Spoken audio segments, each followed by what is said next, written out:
Good evening, everyone, and welcome to tonight's lecture, "The Better Angels of Our Nature and the Last World War" by Professor Steven Pinker. My name is Ana Jara Gonzalez, and an engagement officer here at the University of Bradford. I just need to tell you a few practicalities before we start tonight's event. First, please note that the event is being recorded and it will be circulated to everyone that books a place. So you can watch it again if you wish, and for those who were unable to attend. There is a Q&A session after Professor Pinker's lecture. If you wish to submit a question, please use the Q&A function. Professor Anand will be managing the Q&A session and will ask as many of your questions as possible, but please bear in mind that we have a very large audience tonight, which is great, but he won't be able to ask all your questions. If you're unsure where the Q&A function is at the bottom of your screen in the middle. You can use the chat to connect with other attendees, but please be respectful of what you add in here. And remember to submit your questions for Professor Pinker using the Q&A function. Thank you everyone for being here tonight, and I'll pass over to Professor P.B. Anand. Good evening. I hope you can hear me. It is an immense privilege for me to welcome all of you to this event that we have been waiting for last several weeks. And it is a real privilege and honor for us to have Professor Steven Pinker with us to deliver what is the first Adam Curle lecture. So my name is P.B. Anand. I'm presently the head of the Peace Studies and International Development here at Bradford. In fact, precisely 2 years ago, on 25th February 2019, I became head of the division, and I was reflecting on various things. And one of the duties in that role is to meet with and give periodic reports to Quaker Peace Studies Trust, who support the department in terms of various funding for various extracurricular, co-curricular activities.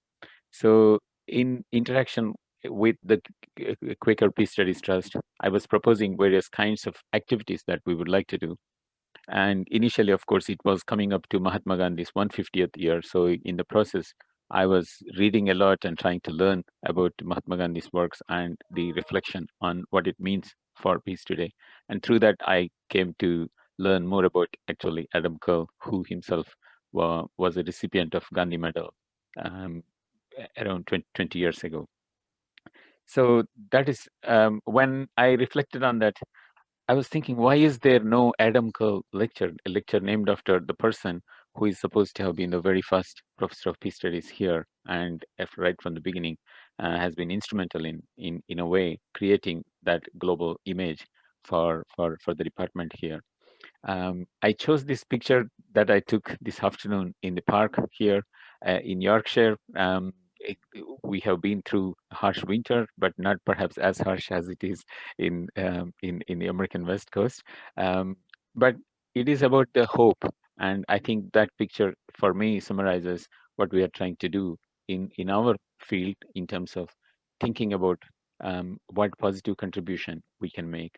So when we started discussing about the possibility of a lecture, initially we thought a face-to-face in-person lecture is going to be possible.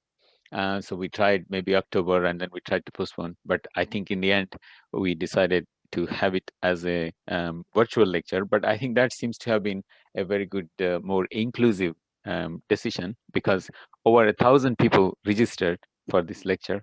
I can see that around 544, as I speak, 545 people have already joined to listen, which is absolutely fabulous. And I just had a quick look at people who have registered. Some are students, of course, but there are very many people from who have been either alumni of the university, or people who are researching in these areas, or friends. And quite a number of over 200 people are from the Quaker community, including from South Africa, from US, and various Quaker organizations within the UK as well. In terms of individuals, there are people joining from Adelaide, Monash University, and one person joining from JICA in Japan, Tokyo, where it must be early in the morning. And there are also people joining from American West Coast and Canada, Bogota, and also other places in Colombia. There are some people joining from Brazil. A person is joining from Efevo in Banjul in the Gambia, and so on. So this just gives a flavor of this wide network of people who have interest in the issues that Professor Pinker is going to touch on today. Anyone who has read The Better Angels or The Enlightenment Now, both very, very popular books, have been in the bestsellers for quite some years, can see what a phenomenal kind of amount of research that has gone into it, but how that is kind of brought to the discussion and to communicate. So I think for these reasons, I believe Professor Steven Pinker is an ideal person to deliver this inaugural Adam Curle lecture. And I think I should be grateful to my predecessors who were heads of Department of Peace Studies and International Development, or previously it was Peace Studies, for not starting a lecture on the name of Adam Curle. Perhaps they thought that we will leave it for Anand to start. So whatever is the reason, I'm absolutely delighted that we have this privilege to start. Before I hand over to Professor Shirley Congdon, our Vice Chancellor, to chair, we have two small interludes. So one is very briefly, who is Adam Curle? Kind of a very snapshot. Many of you already know, but just a quick snapshot will be presented by Humaira Karim Wahid, who is one of our master's students, who is also Rotary Peace Fellow from Iran. So she will present that. And after that, we also are very privileged to have Deborah Curle, daughter of Professor Adam Curle, to say a few words. And after that, I will hand over to Professor Shirley Congdon. So Humaira, if you want to please introduce who is Adam Curle. Thank you so much, Professor Anand. It gives me a great pleasure to speak about Professor Adam Curle. And just now, let me say a few words about Professor Adam Curle. Professor Adam Curle was born in 1916. He studied anthropology at Oxford, then served in the British Army during the Second World War.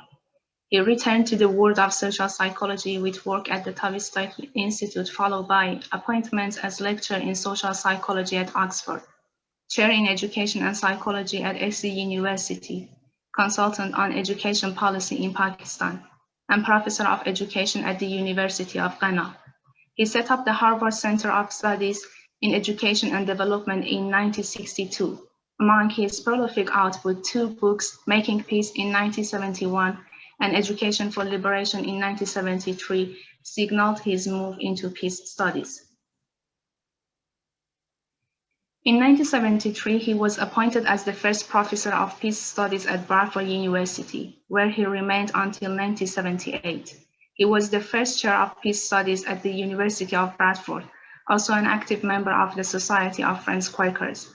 He was particularly involved in mediation and reconciliation in areas of conflict, working as a mediator and promoter of peace in Pakistan and India, Nigeria, South Africa, Zimbabwe, Northern Ireland, Sri Lanka, and Bosnia.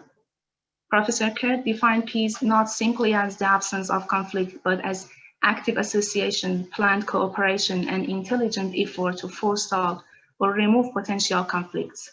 He also believed that violence lies not so much in action as in a state of mind. It is ultimately the violence of the heart rather than of the body which damages us. He wrote widely on the theory and practice of peacemaking. His archives and books are vital resources in understanding his ideas and his great influence on peacemaking, conflict resolution, and peace education. In 2000, he was the recipient of the Gandhi Foundation International Peace Award. Professor Adam Curle passed away in 2006 at the age of 19. Thank you so much for your kind attention, and now I will hand over to you, Professor Anand. Thank you very much, Humaira. So may I invite Deborah to say a few words, please? Deborah. Good evening, Vice Chancellor Shirley Congdon, Professor Pinker, Anand, and friends. It is great to know that the Division of Peace Studies and International Development at the University of Bradford is starting this annual lecture series in the name of my father, Adam Curle. As we have heard, he came to Bradford University in 1973 to take up the first chair of peace studies in Britain and to lead the new department, which was set up with the support of funding from the Quakers. His archives and books are housed in the Adam Curle Archive at Bradford, an important resource in understanding his ideas and influence on peace education, peacemaking, and conflict resolution. There is also a good accessible account of his work and continued relevance in the book written by Tom Woodhouse and John Paul Lederach, Adam Curle, Radical Peacemaker, which was published in 2016 by Hawthorne Press. I'm delighted that my father's role in the founding of the department is being recognised in this lecture series and wish it well. We hope he will be able to bring many more contributions to promote discussion on issues around conflict and peace, and to help develop thinking, refresh and develop thinking about creative ways of making peace, the ideal to which my father was committed. Thank you.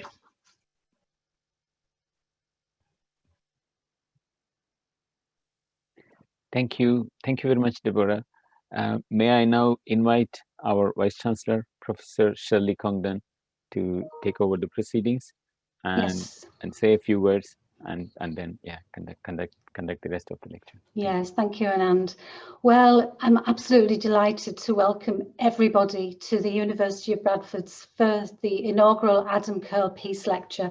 As has already been said, Professor Curle, the first chair of Peace Studies at the University of Bradford, actually founded the first Department of Peace Studies at a British university. What an amazing achievement. And it was at the University of Bradford. So, as has already been said, Professor Curle was described by Professor Tom Woodhouse, an emeritus professor in conflict resolution from Bradford, as a radical peacemaker and pioneer of peace studies, who established the credibility of peace studies as an area worthy of academic recognition. It sounds incredulous to think it was considered not worthy of academic recognition today.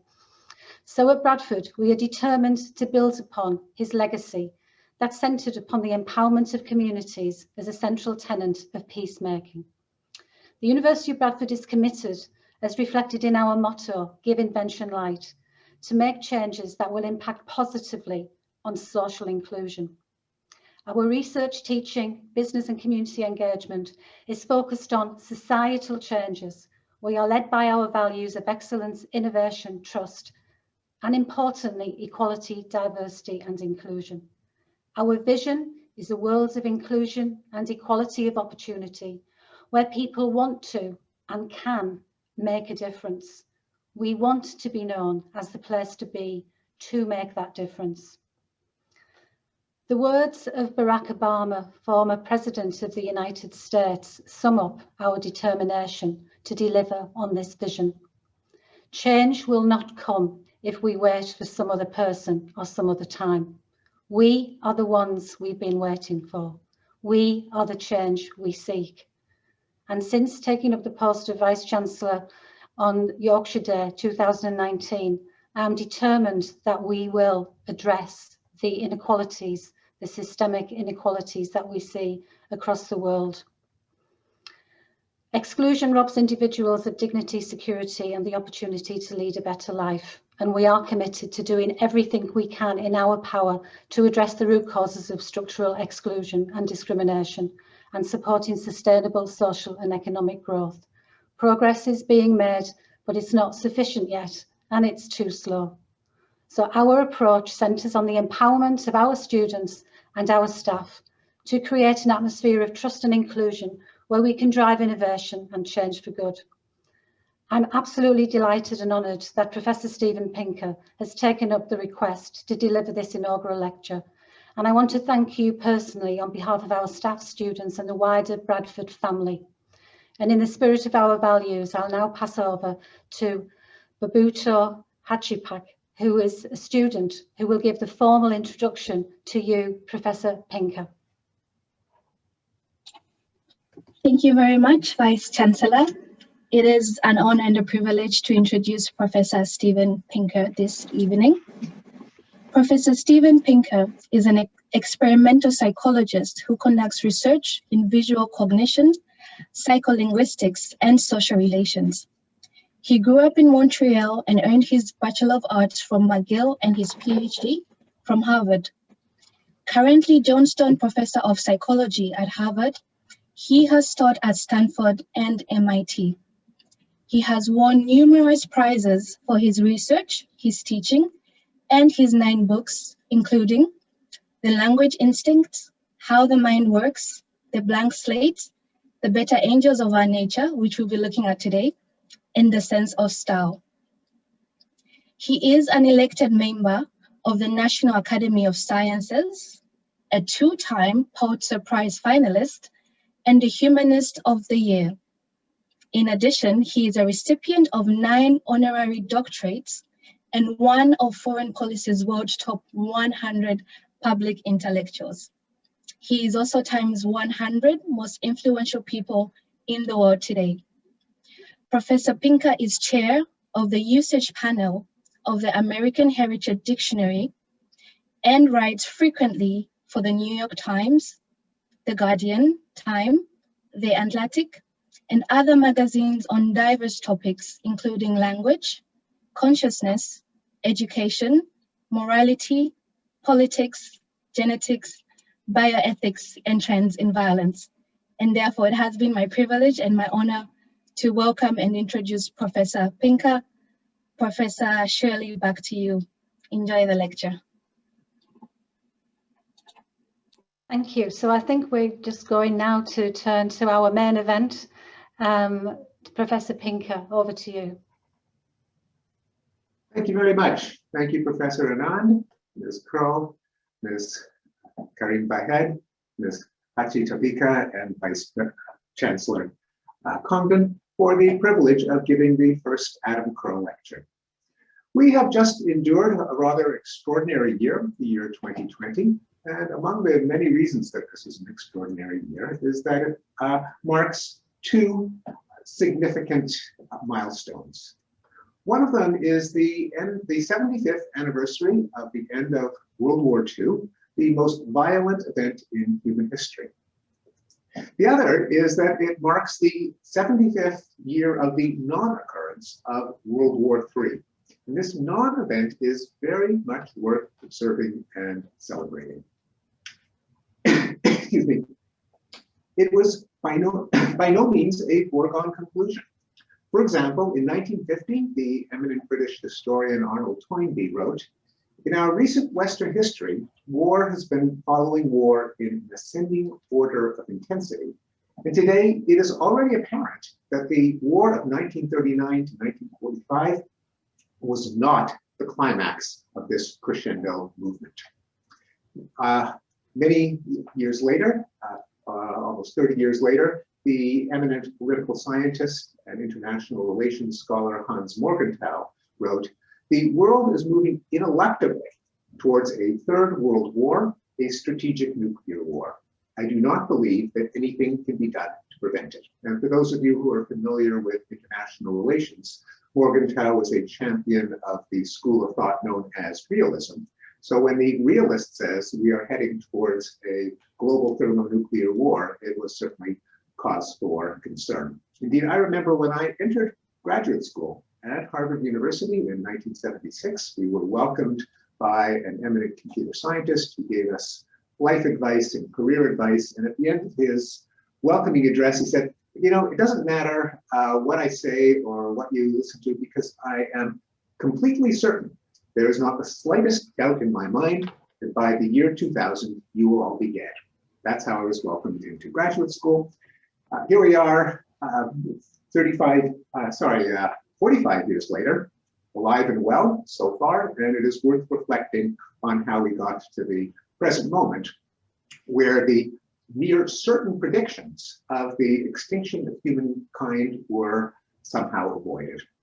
So let me go back to the history of great power war. These are the wars between the 800-pound gorillas of the day, the major states and empires. I will start with them because unlike smaller wars, which are often lost to history, no one can fail to notice a war between two empires as it takes place. But perhaps more important, there is a lopsided distribution of damage in war, where the small number of horrendous wars kill far more people than all of these smaller wars put together. So if we can avoid the really big wars, then we have gone a long way toward protecting human life against this ancient scourge. So these are data from the political scientist Jack Levy. The first plots the percentage of years that the great powers were at war with each other. The last half millennium, since the year 1500. And as you can see, 500 years ago, the great powers were pretty much always at war. And today, they are never at war. The last great power war pitted the United States against China in Korea more than 65 years ago. This graph shows the frequency of wars involving a great power over the last half millennium. And as you can see, they have become less and less common. This graph plots the duration of wars involving a great power. And as you can see, wars have been getting shorter. History used to have things like the 30 Years' War, the 80 Years' War, the 100 Years' War. The 20th century saw the Six-Day War. Unfortunately, as wars were becoming shorter and less frequent, they also were becoming more deadly. When in a dubious example of human progress, nations became more efficient at mobilizing large armies, pitting them against each other, and developing increasingly deadly weapons of war. So as you can see, for most of this half millennium span, the deadliness of wars involving a great power, how many people were countries able to kill per year, sadly increased until World War II, in which case, after which the trend reversed. So we've been living through a 75-year period in history, perhaps unique, in which the frequency of wars, the duration of wars, and the deadliness of wars have all been in decline.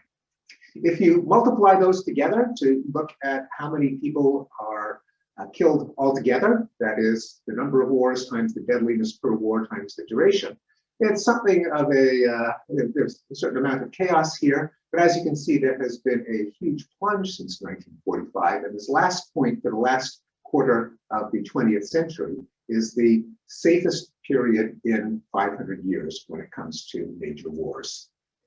If we zoom in on the 20th century, we see what this peak conceals. Namely, there were two horrific episodes of bloodletting. We know what they are, World War I and World War II, and some of the associated wars in the aftermath of World War II. But just as interesting is what happens after World War II, where contrary to Toynbee's prediction of an increasing crescendo, the rate of death in war collapsed. If we zoom in on the post-war period, we see that there is a uneven but unmistakable decline in the rate of death from all wars put together. And this graph includes not just the great power wars, but all of the wars. It has peaks around the time of the Korean War and the Chinese Civil War, the Vietnam War, the Iran-Iraq War, and the Russian involvement in Afghanistan, and then the Syrian Civil War. But as you can see, each peak is smaller than the previous one, and the overall trajectory is unmistakably downwards. This is a period that some historians have called the long peace. The fact that since 1945, there was a historically unusual decline, particularly in interstate wars between two countries. In fact, the most interesting statistic from this period is zero. Zero, it refers to the number of wars between the United States and the Soviet Union. Again, not a foregone conclusion. Everyone, all the experts, the realists, predicted this was inevitable. No nuclear weapon has been used in war since Nagasaki, again, confounding every expert prediction. There have been no wars, as I mentioned, between any two great powers since the Korean War in 1953. No wars between any two Western European countries, which almost requires a reminder as to what an extraordinary fact this is. People who have grown up in the last few decades might even shrug and say, well, of course, who would ever think that France and Germany would ever fight a war? Well, needless to say, this is a historically unusual state of affairs. Prior to 1945, Western European countries alone fought 2 new wars a year for 600 years. In 1945, that went to 0. There have been no wars between developed countries. Again, it may require a reminder to appreciate what an extraordinary fact this is. We think of wars now as things that take place in poor, undeveloped parts of the world, but for most of human history, it was the big, rich countries that were constantly at each other's throats. And because big, rich countries can afford big, destructive armies, that could lead to a lot of damage. Well, I expect that everything that I've said so far should elicit a feeling of incredulity in many of you. Why does it seem like there have been so many wars since 1945 if this really was a historical turning point, at least so far? Well, there were, as I mentioned, there were fewer and fewer interstate wars, country against country, but there were more civil wars in the post-war period, at least starting in the 1960s, when newly independent states with inept, weak governments defended themselves against insurgent movements, both sides armed and egged on by the Cold War powers. But with the end of the Cold War, civil wars began to decline too, and crucially, civil wars kill fewer people than interstate wars on average, at least civil wars without international intervention, which makes them akin to interstate wars. There was terrifyingly an uptick in civil wars after the Arab Spring of 2011, and those of us who tracked wars and war deaths speculated as to whether 2011 would meant a turning point after the turning point, that maybe it was an end to the decline of war. But we now know that since then, despite some horrific wars and tremendous suffering, that was reversed as well, and the world is back on its course of declining deaths in war. Just to give a number to it, in the late 1950s, the global death rate in war was about 20 per 100,000 per year. The last year for which we have data is it's less than 1 per 100,000 per year, a 20-fold decline. That's not even counting the almost unthinkable carnage of World War II. This graph shows what I'm referring to. Here we have a count. This is not a plot of death rate, but this is just tallying up how many wars are going on. And as you can see, from the 50s through the 90s, there was an increase in the number of wars. These are all wars, including civil wars, colonial wars. The green line shows the number of interstate wars, and that has been in decline. And in fact, as you can see, the curve hugs the floor for the last couple of decades, even with that uptick in the number of civil wars after the Arab Spring. Still, there have been no interstate wars since 2003 by the generally accepted definition of an interstate war. A war is a state-based armed conflict that kills 1,000 people a year. Civil wars kill fewer people than interstate wars on average. And another landmark is that in 2016, the peace agreement in Colombia between the government and the FARC guerrillas ended the last war in the Western Hemisphere and the last remnant of the Cold War. So we've got half a hemisphere of the world that is now free from war. Well, this raises a question: what caused the long peace? These things don't just happen. There's no, I don't believe in any mysterious arc bending toward justice that just makes war go away. The origin of the speculation goes back to the Enlightenment and Immanuel Kant in his remarkable short essay called Perpetual Peace in 1795, in which he laid out a number of conditions for what at the time was seen as a wild and crazy idea, namely perpetual peace, that is, countries would no longer wage war against each other. And he speculated that democracy, what he called Republican government, could be a contributor to peace because War tends to be an amusing pastime for kings and generals and leaders, but the cannon fodder may have other ideas. When you give people a voice in whether their country goes to war, according to Kant, that should make war less tempting. Another was trade, the Enlightenment ideal of du commerce, gentle commerce, that when you have countries trading with each other, then they are disincentivized from going to war. For one thing, it becomes cheaper to buy stuff than to steal it. And also, you don't kill your customers, you don't kill your debtors. So regardless of whatever moral imperatives might have stigmatized war, it just was bad for business if you're in a trading relation. And an international community. If you've got a club of nations and leaders, then there are certain just norms of what civilized members of the club do and don't do. There are mechanisms for dispute resolution. And so he envisioned a League of Nations that would be yet another contributor to perpetual peace. Well, 250 years later, or 300 years later, how did Kant do? Well, a pair of political scientists, Bruce Russett and John O'Neill, in a remarkable quantitative study, put Kant's ideas to the test. Now, they knew that a categorical version of the thesis, such as is captured in the cliche, no two democracies have ever gone to war, is false.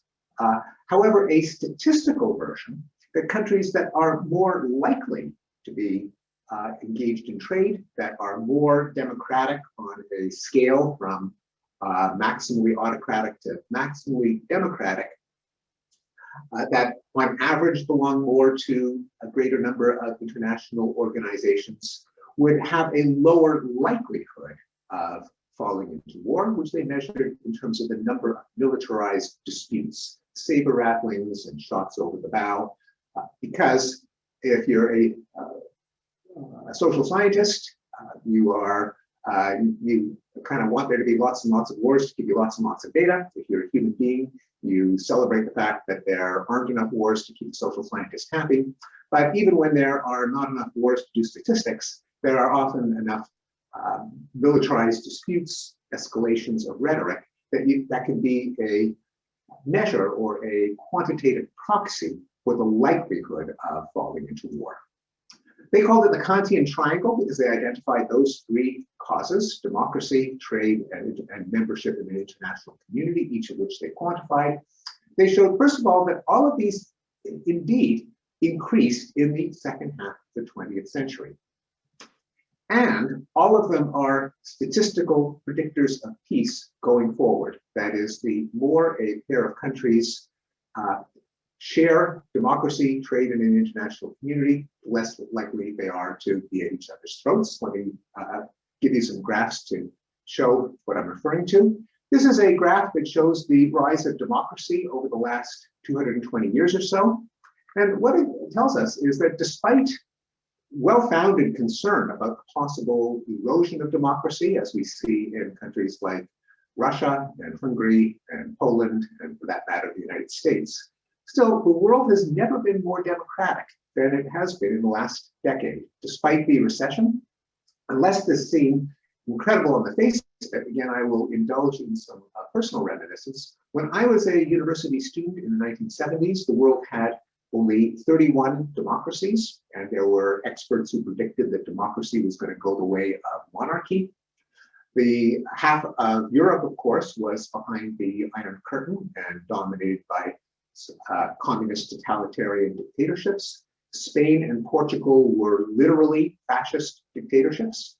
Most of Latin America was under the control of right-wing and military juntas and authoritarian governments. Most of East Asia, Taiwan, South Korea, Indonesia, Philippines, all of them democratic today.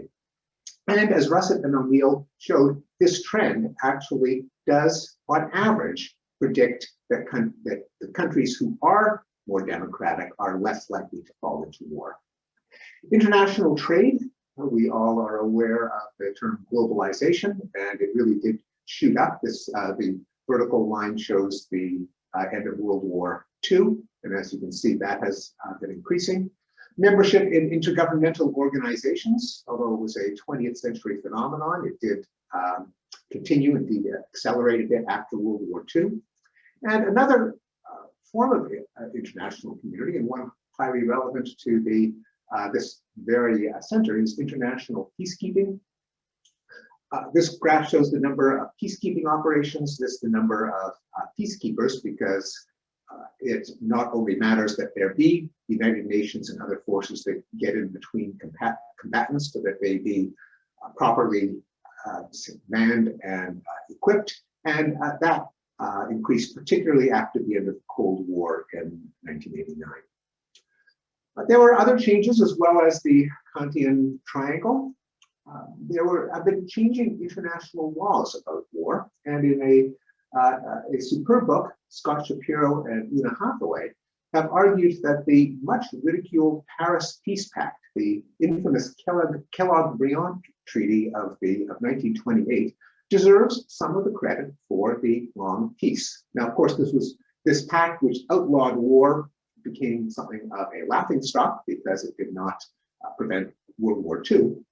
On the other hand, Shapiro and Hathaway argue that it really only went into effect and got teeth after the formation of the United Nations in 1945, and marked a shift from an international regime in which, as von Clausewitz famously put it, war was the continuation of policy by other means, and war was literally a legitimate way of settling disputes between countries for centuries. If one country felt disrespected or cheated by another, say if there was an unpaid debt, it would be perfectly fine to invade that country, bite off a chunk of territory, and have the international community recognize the conquest. That's how the United States got California and Arizona and Nevada and Colorado in a war with Mexico over unpaid debts. That doesn't happen anymore. Now war is literally illegal. Every major nation has signed on to the principle that war may not be prosecuted except in self-defense or with the approval of the UN Security Council. Of course, that law is often observed in the breach, but so are all laws. We have laws against murder, but some people continue to murder. It's still better that we have the law than that we don't, and the rule of law in the personal sphere is credited legitimately with the decline of violence. Hathaway and Shapiro argue that the same is true in the international arena. So war is no longer a legitimate option among respectable nation states, which doesn't mean that there aren't scofflaws, such as Russia in Crimea, but the number of such incursions, the amount of territory that was changed hands by force, fell off a cliff after 1945. Also, states are immortal. They may not be conquered. Again, a radical change from human history in which Poland got wiped off the map and then replaced and then devoured again. No member of the United Nations has gone out of existence through conquest since 1945. And borders are grandfathered in, no matter how irrational, crazy, arbitrary those lines on a map were. There have been very, very few changes in the placement of those dotted lines on a map since 1945. Sometimes a big country like the Soviet Union or Yugoslavia fractured, where the old lines between republics or provinces became new lines between nation states. But international borders have been astonishingly stable for the last 75 years. Again, a big shift in human history. For anyone who likes to peruse maps, the lines moved all over the place. Then in 1945, they stopped. And since that is a major casus belli, that is a contributor to the long peace. Also, there have been changing attitudes towards war in the international community and within countries. John Mueller, a political scientist, has a book coming out just in a couple of days from now called The Stupidity of War, which I highly recommend.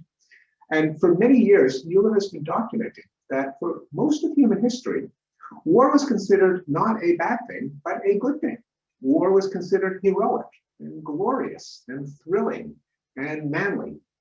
In many great institutions, including universities, including my own university, Harvard, there are murals and frescoes and statues glorifying war.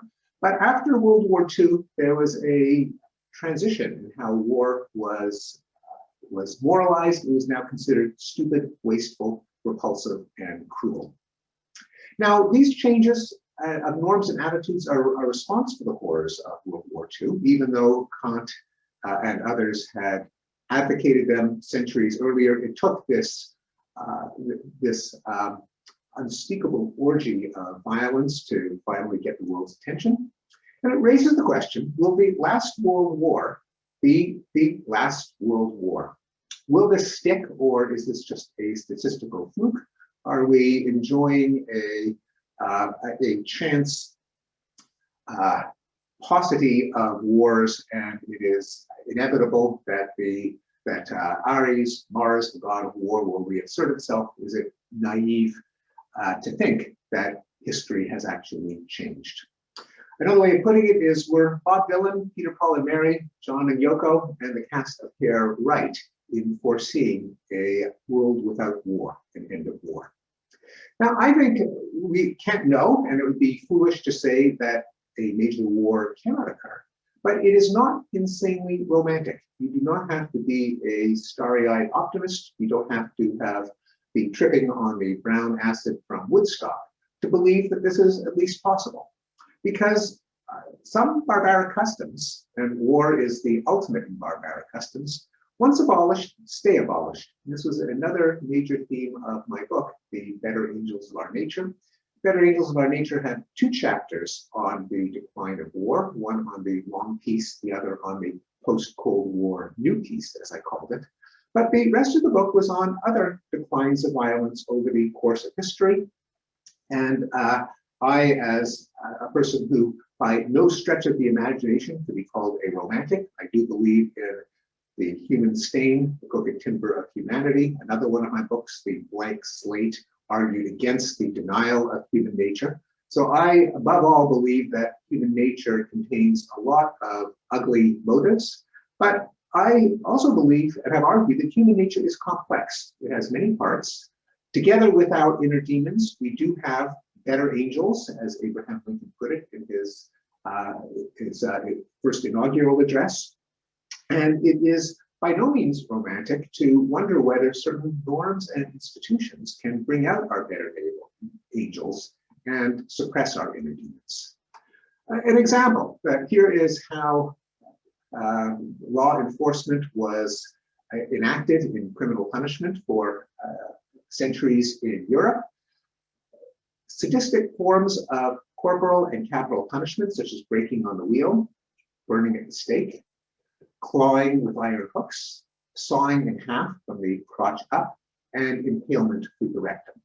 But beginning in the 18th century, with the Enlightenment and what is sometimes called the humanitarian revolution, country after country abolished the use of torture as a form of criminal punishment, including my adopted country, the United States, in our famous 8th Amendment prohibiting cruel and unusual punishment. Also abolished during the humanitarian revolution of the Enlightenment was the profligate use of the death penalty for non-lethal crimes. Here in this very country, England, in the 18th century, there were 222 capital offenses on the books, including poaching, counterfeiting, robbing a rabbit warren, being in the company of gypsies, and, quote, strong evidence of malice in a child aged 7 to 14 years of age. By 1861, that had been reduced to 4. And since then, England, United Kingdom, and in fact, more and more of the world has just abolished capital punishment across the board. This timeline shows the cumulative number of countries that have abolished capital punishment. The United States is a notorious outlier, but even in the United States, the number of states out of 50 that still practice capital punishment has been declining, and some experts believe it is a matter of time before it vanishes altogether from the United States and quite possibly from the world. Also abolished during the humanitarian revolution were witch hunts, religious persecution, dueling, blood sports like bear baiting, debtors' prisons, and most famously of all, slavery. It is fitting that we have a substantial representation today from the Quakers, who were instrumental both in the decline of war and, of course, in the abolition of slavery. The slavery was practiced by all major civilizations for millennia. No one seemed to think there's anything wrong with it. The Bible had no problem with slavery. So-called democratic Athens was a slaveholding society. But beginning in the 18th century, there was a trickle of abolitions, which then grew into a flood, culminating in 1980 when Mauritania became the last country to abolish legal chattel slavery, which means that for the last 40 years, we've been living through a unique period in human history in which slavery, rather than being practiced in every society, is illegal in every society. Now, one might wonder whether, again, these are subject to cyclical changes in fashions. If we wait long enough, will all barbaric customs come back? But as best we can tell, many barbaric customs, once abolished, stay abolished. The most conspicuous being human sacrifice, also practiced by all of the ancient civilizations, but it has not been a regular part of practice in a nation state for a couple of millennia. Cannibalism, once common. Formal dueling among men of honor. Harems guarded by eunuchs. We haven't seen those for a while, and I don't think they're about to make a comeback. Debtors' prisons, as I mentioned, and laughing at the insane. Used to be a form of entertainment. You'd bring out the whole family to an insane asylum to laugh at the antics of the inmates. I don't think that's going to make a comeback. Question is, could interstate war, a major interstate war where countries throw all of their resources and efforts into defeating an enemy, be next? Could it go the way of harems and eunuchs and slave auctions and throwing virgins into volcanoes? Well, not necessarily. I don't believe in dialectics or arcs of justice or any mystical historical process. It's all a matter of human agency. And some of the contributors to the long peace have been threatened in our time. Obviously, democracy with the recessions in Russia and elsewhere. Trade, at least with our former president, and perhaps even with threatened by Brexit, that the open borders are being threatened by nationalists in many countries. International laws and institutions, again, famously with our departed president, and the general value placed on national greatness as opposed to human flourishing. What is the ultimate moral purpose? Is it to make your country, your civilization, as heroic and glorious as possible, or to allow as many men, women, and children to lead healthy, long, happy, and prosperous lives? Those are two different ways that you could think of the meaning of life, and there are disturbing currents in the direction of a resurgence of national glory and greatness. This is, I think, all the more reason to remember why these values rose after 1945, when the world said, well, let's not do that again. And we had a big surge toward the promotion of human flourishing, the encouragement of those institutions and norms that militate against war. They are, I argue, all the more reason to cherish and strengthen institutions of international cooperation and governance in order to ensure that the last World War is the last World War. Thank you again for the honor of delivering the Adam Curle lecture.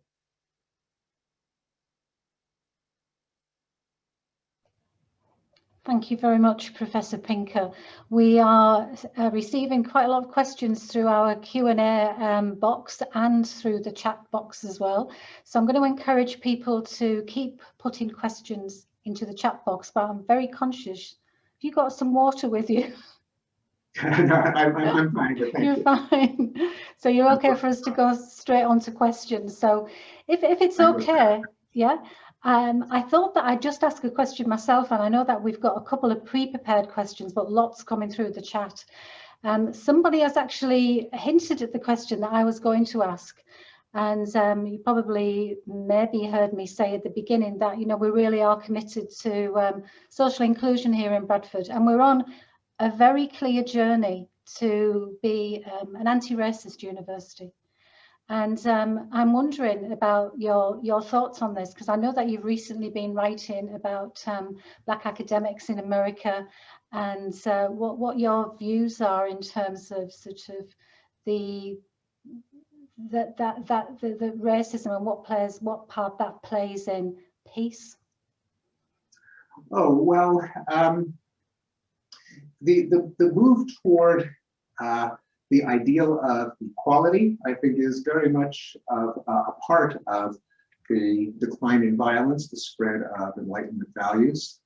And one of the chapters of The Better Angels of Our Nature is on the rights, what I call the rights revolutions, the civil rights revolution associated with the equality for African Americans in the United States, but very much a global movement. One of the graphs that I have in the book, I can kind of dig out of my PowerPoint if anyone is interested, shows worldwide progress toward equality. It plots the number of countries that have discriminatory policies on their books, apartheid, and as we call it in the United States, Jim Crow laws that formally discriminate against racial minorities or ethnic minorities. And it also plots the number of countries that have gone in the other direction, that have what we call in the United States affirmative action policies, that is compensatory policies that try to elevate the economic and political participation of underrepresented minorities. And the curves cross. So we now have more countries that bend over backwards to favor their discriminated against minorities than those that formally discriminate against them. So that is another kind of progress. I expect that to continue. I do think that there is, I think, some tension between the classical Enlightenment ideal that people ought to be treated as individuals, that racism is an evil because it prejudges an individual based on some characteristic that they can't control, their race, their ethnicity, their sex, their sexual orientation. That is in some tension to the critical race theory, sometimes called anti-racism with a capital A. Some of the critics call it neo-racism, which assign people to categories and assume that members of previously dominant categories have an ineluctable racist stain. They can't help but be racists, that see the ideal not so much as fairness toward individuals, but as a wresting of power from some groups from others. That is a different way of conceiving of this quest. I do tend to identify with the liberal Enlightenment ideal, the one associated with Martin Luther King, that people should be judged by the content of their character rather than the color of their skin. But that is the way that I think the battle against racism is best waged. Thank you. I should move on, although I'd like to ask lots more questions. So, Anand, you've got a question for Professor Pinker. Yeah, thank you very much. We wish time stopped and we had more opportunity to listen to you. And so many ideas discussed in the book come alive when you present to us. Couple of questions. So one is also, this is something similar to what Scott Lang has asked in the chat box as well. So I was going to invite you to kind of speak about climate change. How do you see, the whole kind of movement and our kind of approach towards climate? But Scott's question was also in terms of, violence against other species, for example, violence against the environment. So I think these are connected. So that is first question. The second one, I think you write phenomenal kind of prodigious. This is about 1,000 pages, and Enlightenment Now, and so many other books. So for early career researchers, students, and academics as well, I think this writing process is very, very important. So if you can kind of just elaborate in terms of your own writing process? How do you go through? Do you take, are you habitual writer every day morning 5 o'clock and 1 hour a day, or what is your kind of approach to writing? Because this requires so much concentration and it flows and reads so well from beginning to end. So how do you, any tips you can give? I think that would be great. Sure, yes. Let's see, the first question on climate change. Climate change is obviously our most vital challenge right now. It's a problem unlike any that humanity has ever faced. And in my more recent book, Enlightenment Now, I do have a chapter on the environment, including climate. We're not on track to solving the problem of climate change. I think we could solve it. I think it ought to be conceived of as another problem that humanity now faces. It's a byproduct of the great enrichment of humanity over the last 250 years. 200 years ago, 90% of the world lived in extreme poverty. Today, 9% of the world lives in extreme poverty. That is a great accomplishment. However, a lot of it was achieved through the capture of energy. That's just the laws of thermodynamics say that things fall apart into chaos and uselessness unless you apply energy. Capturing energy is a good thing, except for the fact that the way in which we've captured energy, namely by burning carbon, has led to another problem, the possibility of climate change, including catastrophic climate change. I think we ought to solve it by making clean energy as cheap as possible, and perhaps making dirty energy more expensive through carbon pricing, through international agreements. But I suspect that if we're going to solve the climate process, it's going to come through cheap, abundant energy. People aren't going to give up energy. I do think it actually is rather romantic to think that people will revert to a simple, harmonious lifestyle without the use of energy. Particularly developing countries are not going to forego the prosperity that Europe and North America have enjoyed. Our salvation will come from making cheap energy, clean energy so cheap that people will just naturally opt for it. I'm sometimes asked, well, will the trend toward decreasing war, might it be reversed if we fail to slow down or arrest climate change? And there it's like, there's such urgency with climate change, an urgency that is well founded, that I think people want to pile on how horrible it will be if we don't solve it by saying, well, it will lead to an increase in war. I actually think it's unlikely that it will lead to an increase in war, because most wars are not fought over resources, contrary to a stereotype, although this, of course, is the kind of thing that a peace program ought to be studying quantitatively. But my reading of the literature is that that is not actually a major cause of war. And I do think climate change could be disastrous enough in terms of storms, crop failures, spread of disease, migration of peoples, that it is very much worth worrying about, even if it doesn't actually lead to armed conflict, which is another classic problem. And in general, as someone who takes an analytic attitude toward war and other scourges, namely, let's try to understand it, let's see what moves it around, let's try to minimize the harm. I don't think it's useful to try to be poets and use the word violence in various metaphorical senses to refer to anything that we don't like. Inequality is a form of violence, and cutting down trees is a form of violence. I think we're better off if we strive toward clarity and use violence to refer to violence, and use climate change to refer to climate change, and use inequality to refer to inequality. They are, I believe, separate problems.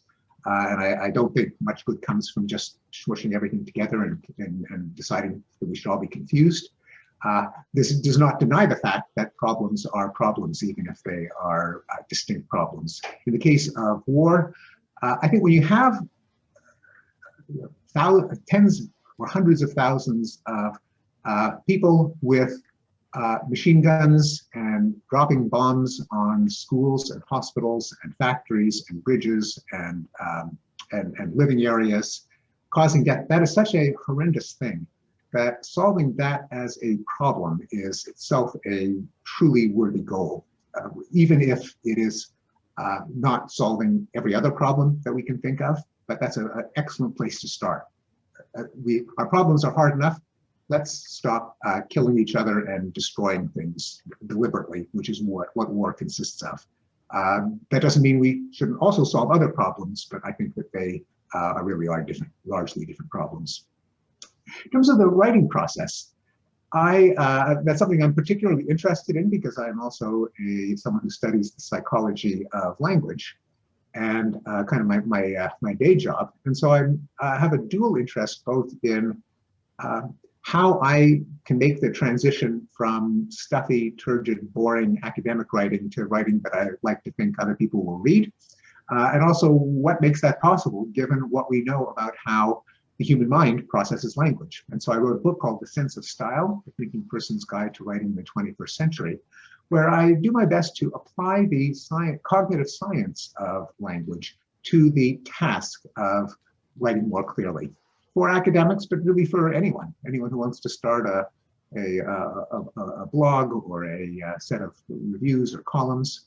My own writing habits, when I write a book, I like to write as intensely as possible. I like to set off a block of time, wake up in the morning, start to write right after dinner, 7 days a week until the book is finished. Just because for me, a book has so many moving parts that it's like juggling and keeping everything in the air. And when you set them down, it's a big effort to get them all coordinated again. Now, of course, I'm a professor, I'm on committees, I teach courses, so it's not always possible. I try to take advantage of summers and sabbaticals and intersessions to really apply myself to writing when I can. Thank you very much. Back Yeah, to you, so Shelley. I think we're moving on now to a question from one of our students, Hamira.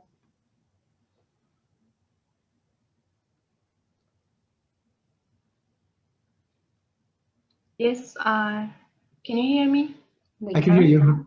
Yeah. Thank you so much, Professor Pinker, for the encouraging and interesting picture that you paint. I just have a couple of quick questions for you.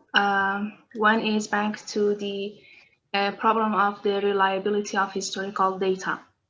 I'm sorry, can you say, I missed that word. Can you say that again? I apologize. I did not hear those last two words. The reliability of historical data. Oh, yes, okay, yes. And I would have been very interested to see what you had to say about how did you rely and distinguish those data, because we all know that there is no way to go back and be sure and fact check about the number of casualties. And my second question is back about that we as students are overwhelmed with a lot of diagrams and data visualization. How do we interpret kind of many ranges of data? What is your recommendation for that? Thank you. Yes, excellent questions. And indeed, the farther back you go, the worse historical records are. One of the reasons that I plotted Jack Levy's data set on great power wars is that they are so massive that no one could have missed them. And when you deal with really big wars, because of a statistical property of war that I mentioned, namely they are, actually I didn't use this word, but wars fall into what statisticians call a power law distribution, which means there are lots and lots of little wars, and there are a few really big wars, and the big wars tend to, as I mentioned, kill more people than the little wars put together. And so if you keep track of the big wars, you've got, first of all, a lot of the total war deaths.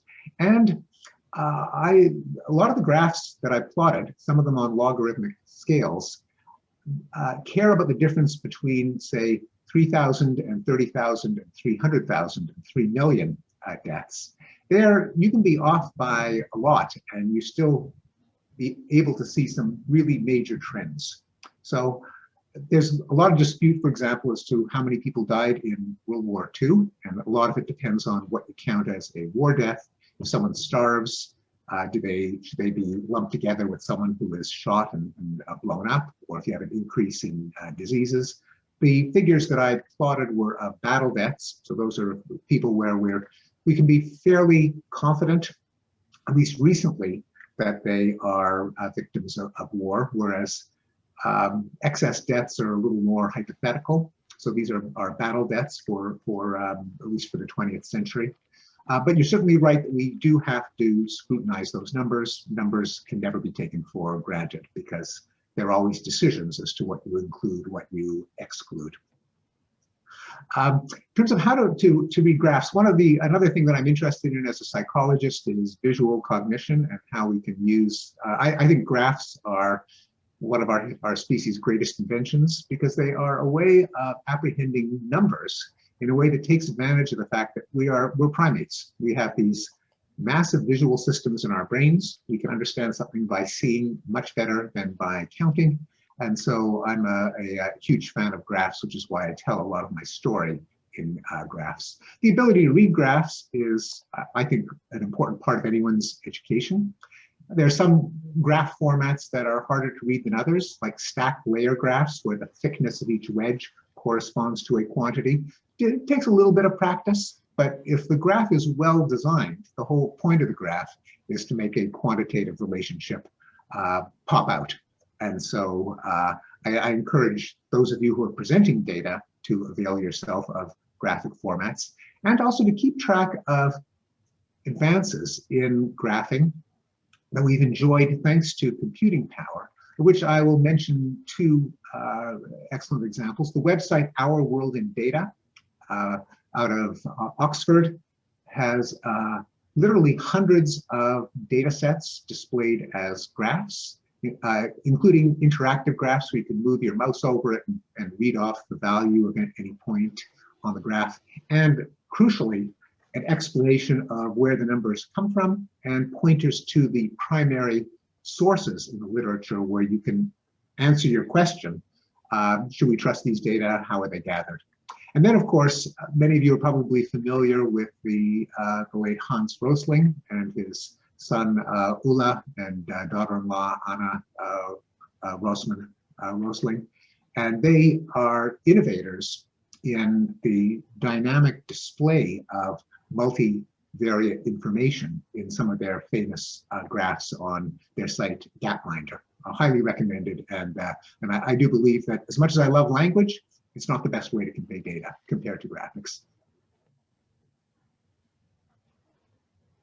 Thank you for your questions, Hamira. We're going to move on to a question from Babuto now.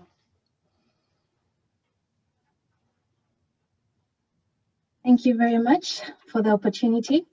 My question to you, Professor Pinker, thank you for a great lecture, is in the lecture you mentioned that violence has gone down. Does that include cybercrime?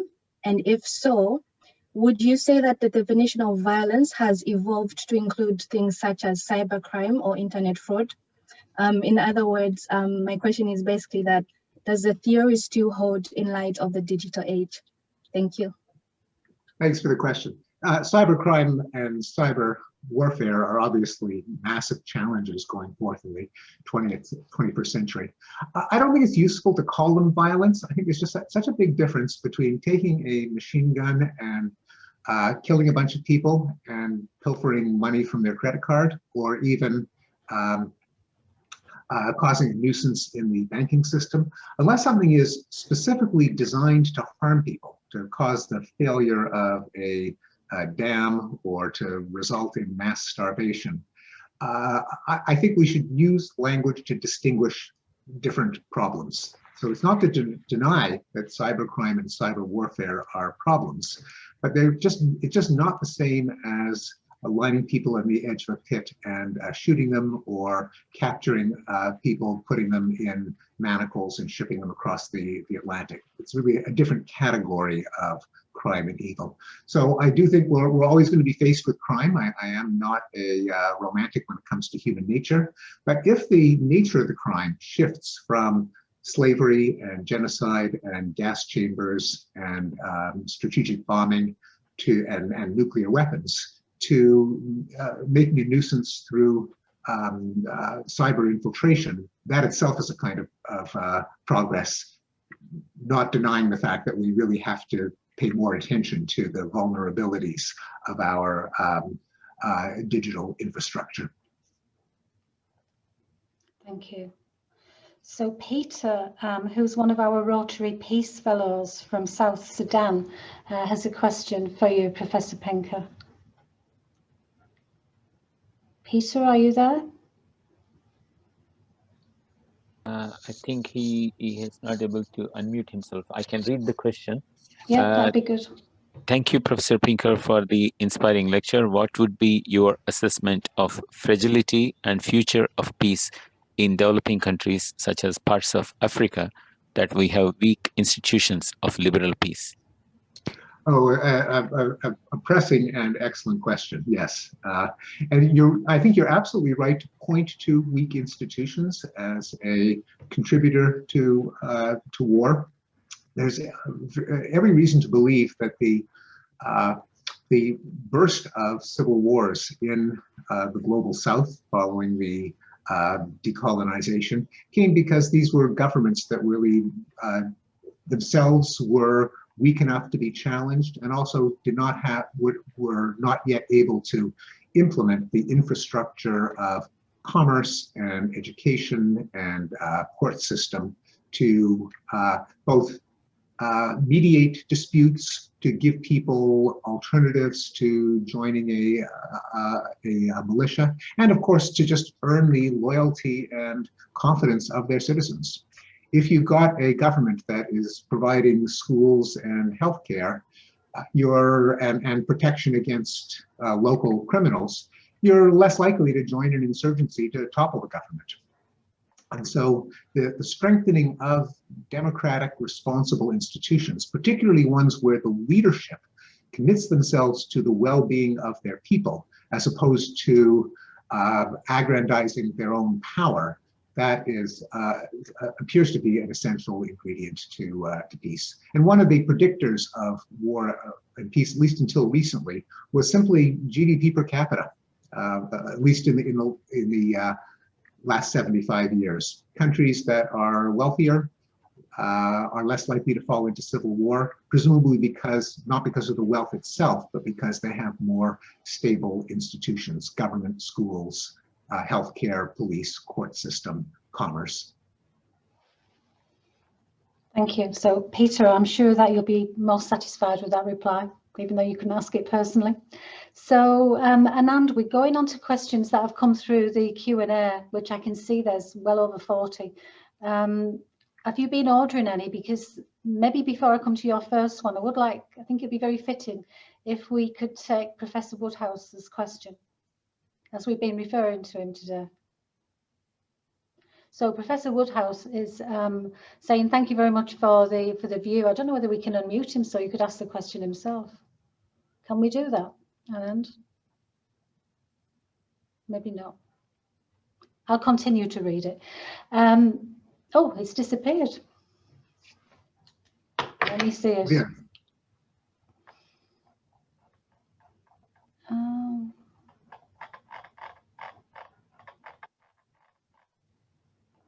Shirley, I can ask Tom to. It is in the answered questions. Okay. I can read it if you. Okay.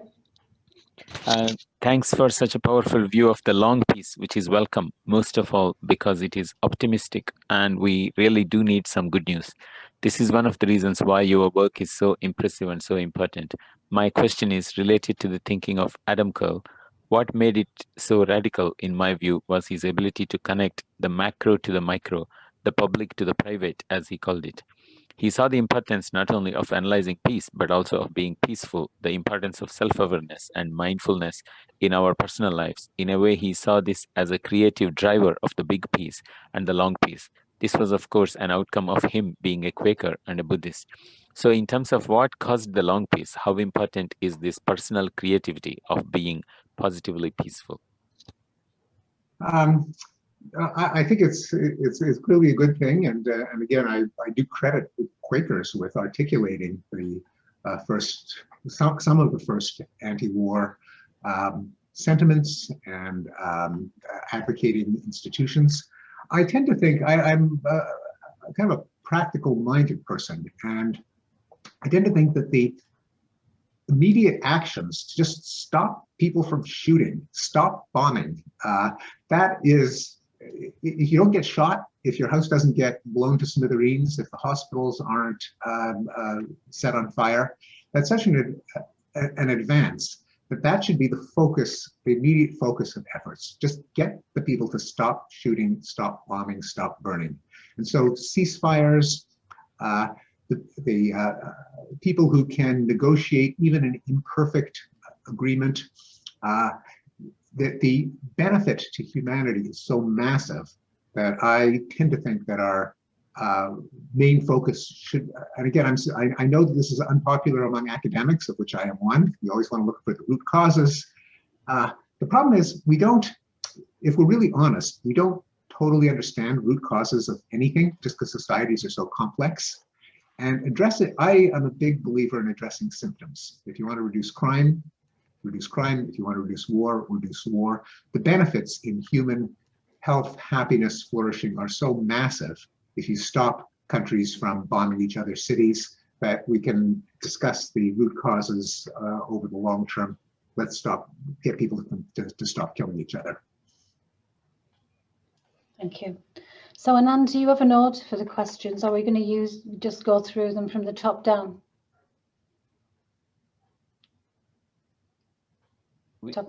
Some of them are connected. So yeah, if you take them from top down, then I will relate the questions related to them. Okay. So there's a question which I think you've probably got somewhere to answer, which is about civilian deaths per war, including disease and collateral damage. It's a really, well, what about the deaths? What about the collateral damage? So the figures that I plotted, many of which come from either the Peace Research Institute of Oslo or the Uppsala Conflict Data Program, and those two institutions cooperate. They are battle deaths, which does include civilian deaths, including collateral damage. So they're not just soldiers on the battlefield, but if a building gets bombed and people get killed, they are counted. What it doesn't count, not because they're morally any less significant, but just because they're harder to count, are the indirect deaths from, say, hunger or disease, simply because those are much harder to positively attribute to a war. You just never know whether that was a country that was having a bad harvest anyway, or an epidemic hit it.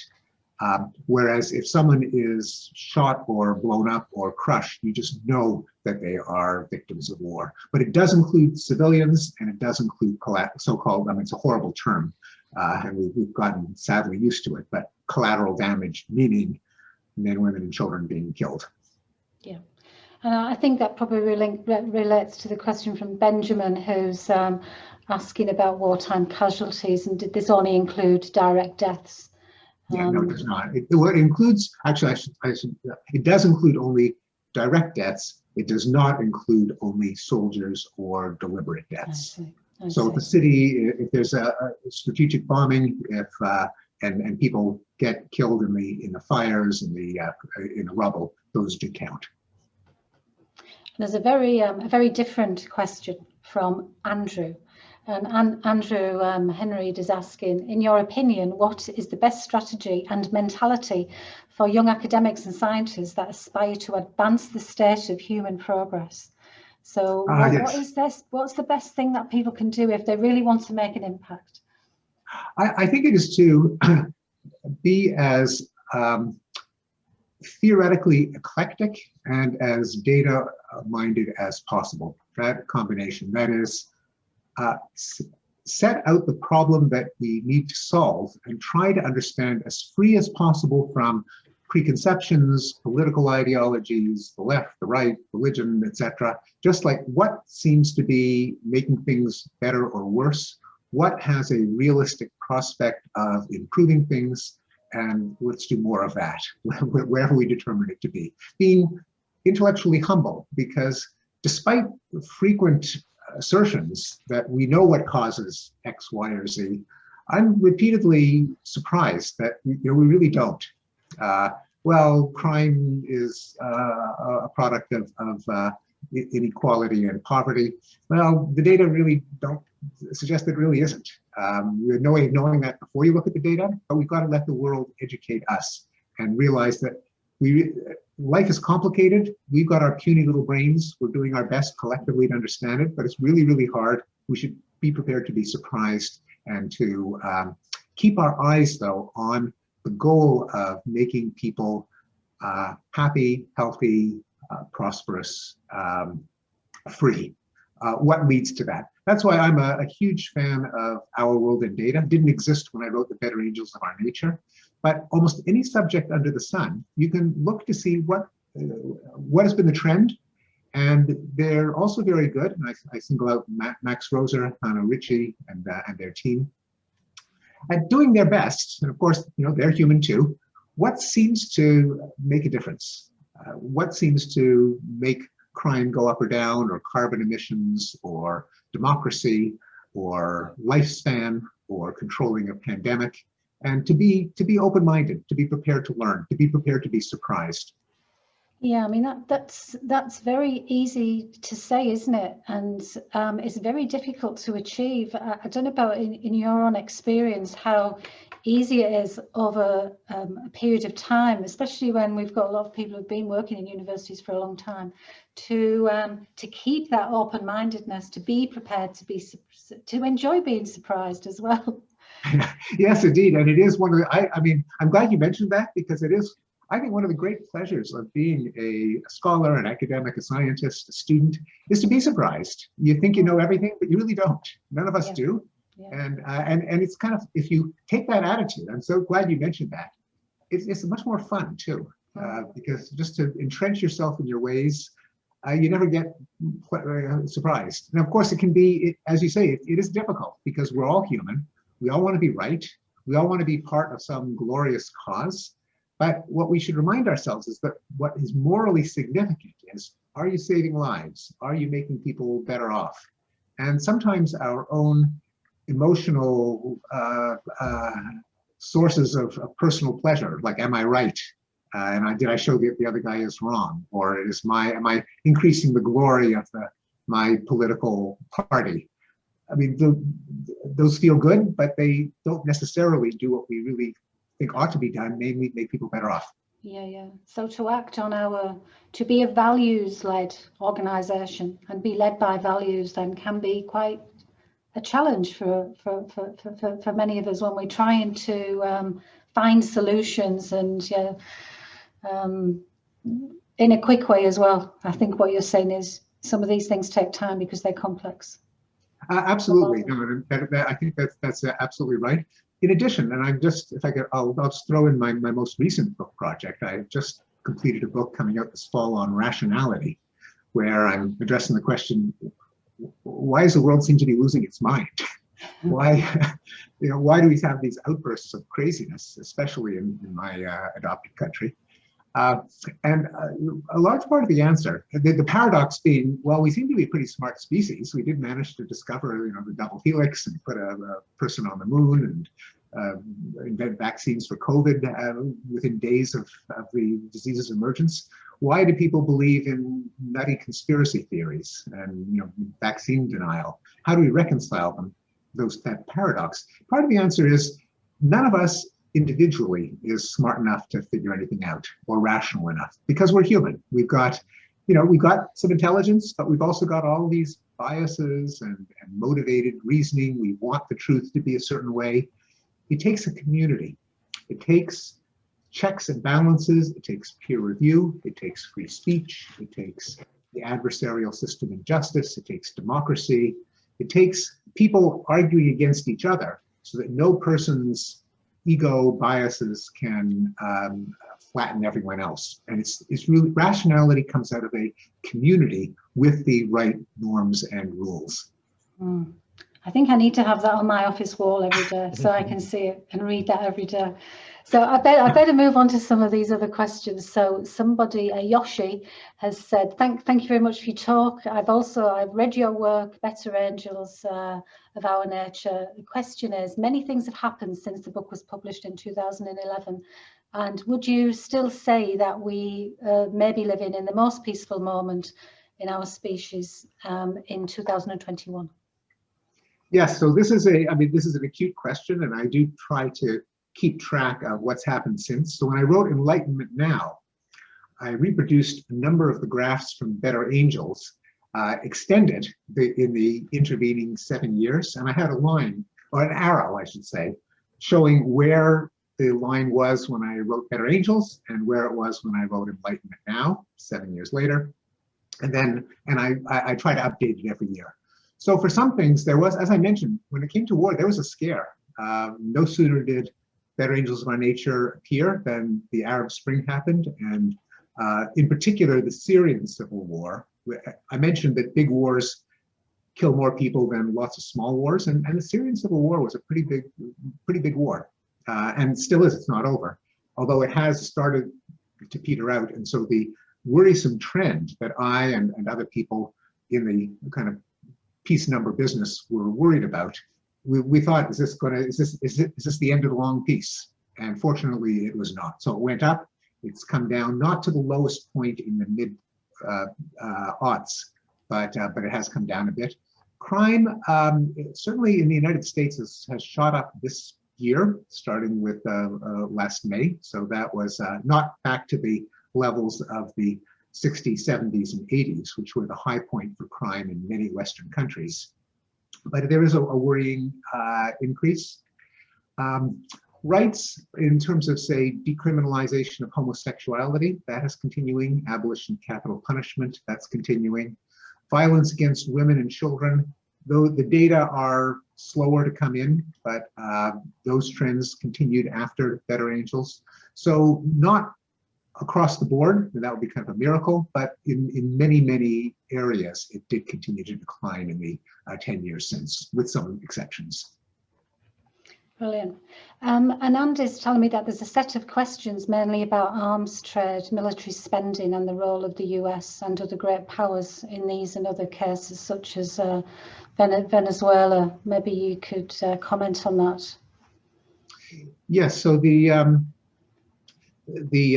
military spending as a proportion of GDP has gone down in most countries, although in an absolute level has gone up.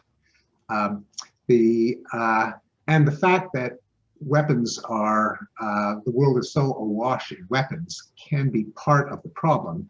One of the reasons that, even though I speculated that interstate war might go the way of slave auctions and human sacrifice, civil wars would be much harder to eliminate because there are so many weapons that all it takes is a group of young men to start the Popular Front for the Liberation of whatever, and they'll have enough automatic weapons to put together a militia that can start a war.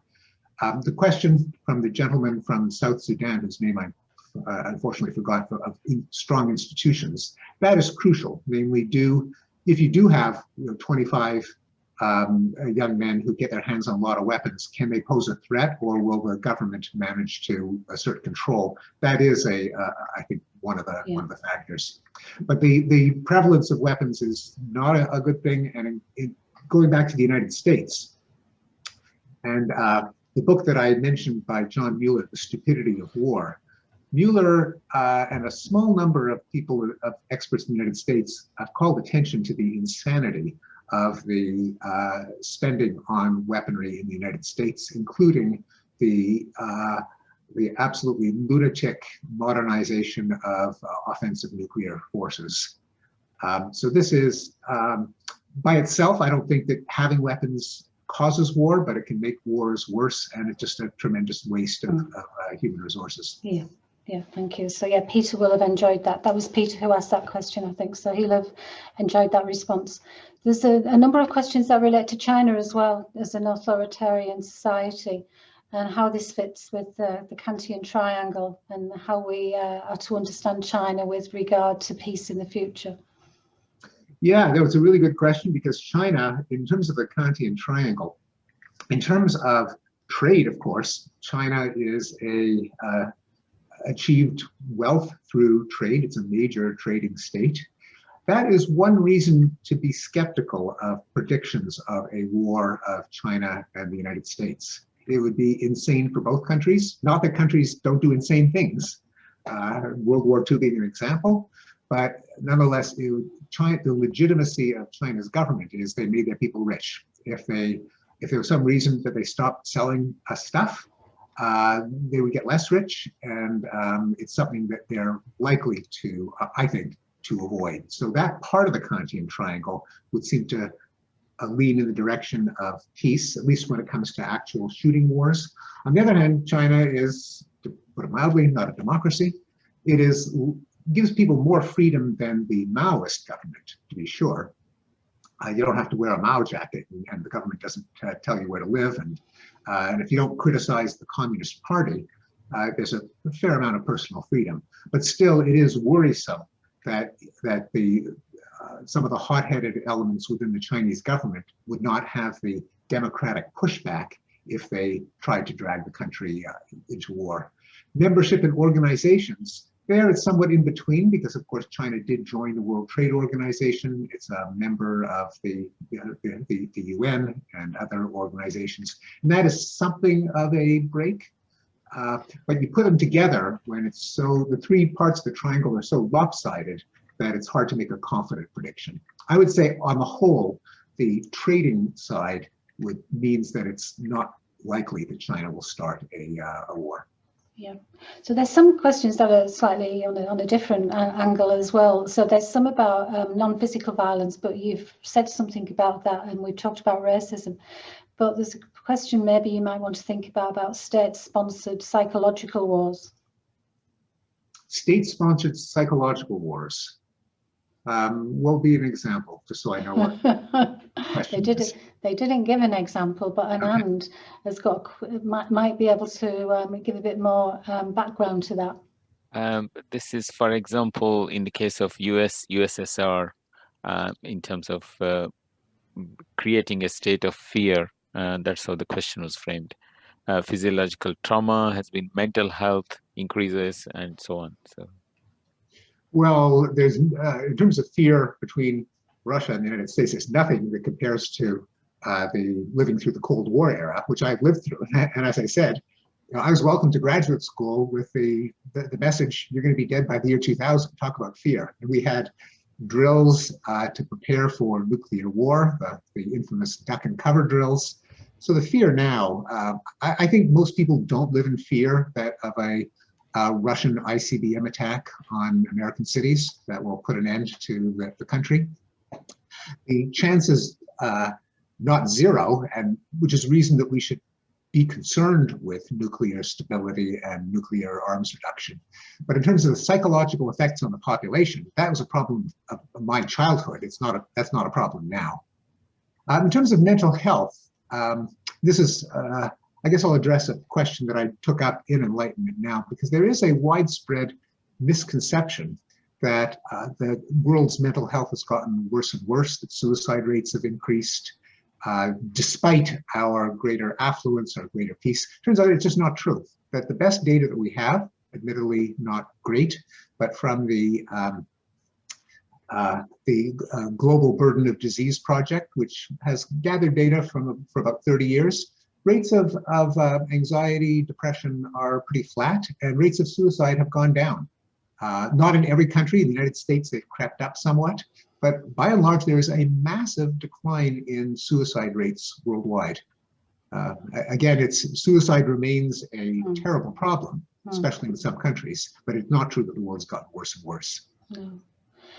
There's a question from Mark Shively, who's asking, have you given much thought to meta-mediation, universal compassion and mindfulness as a method of advancing Professor Curle's identified truest source of violence from inside out?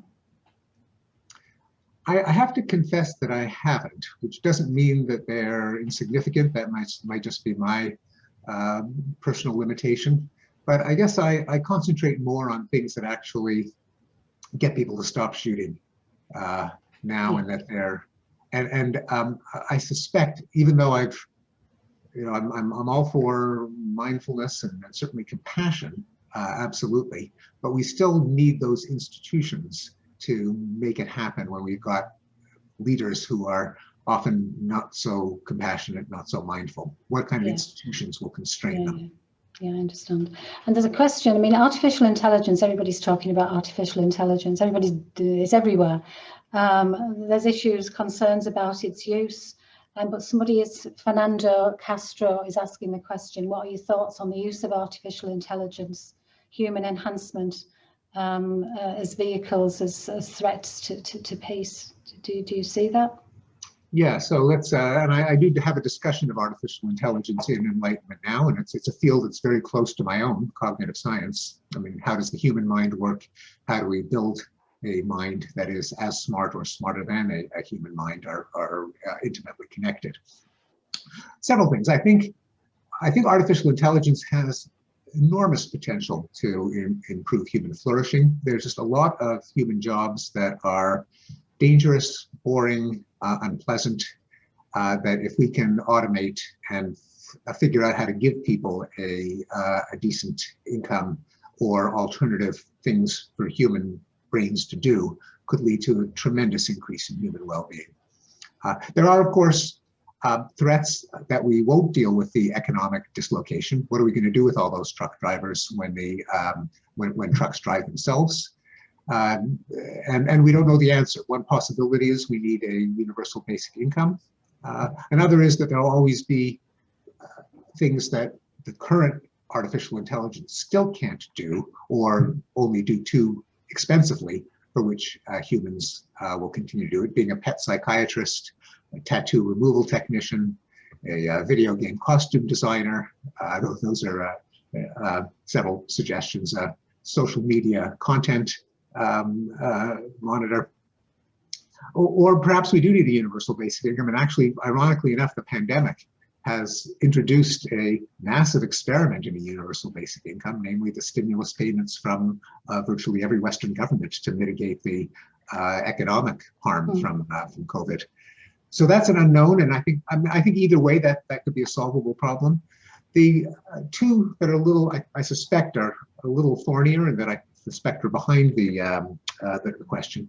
One is, will artificial intelligence kind of turn against us, either out of malevolence and a desire for power, like in science fiction? And for many reasons, I think no. I actually am not worried about that, because I don't think being smarter gives you a desire to dominate. I think those are two things that happen to be bundled together in us because we're primates, products of evolution, but that human-made systems are, there's simply no reason to think they'll have an urge to dominate. I also don't, unlike a number of people, I'm not particularly worried about the humans as collateral damage, that if you give AI a task, it will single-mindedly try to solve that problem, even if it squashes humans in the process. In the semi-serious example, if you build an AI system to make as many paper clips as possible, what's to prevent it from using our bodies as a source of raw material for paper clips? I'm just not worried about that. There is a thorny problem of autonomous weapons. That is, if we have robots instead of soldiers, is that a kind of nightmare that would make war worse than ever? I don't know. I think it's the kind of topic that a Center for Peace might even want to take up, because on the one hand, one could argue that why should we send soldiers into battle? They are humans. There's been a traditional devaluing of the lives of soldiers, as if, oh well, they're soldiers. Of course, they get killed in war.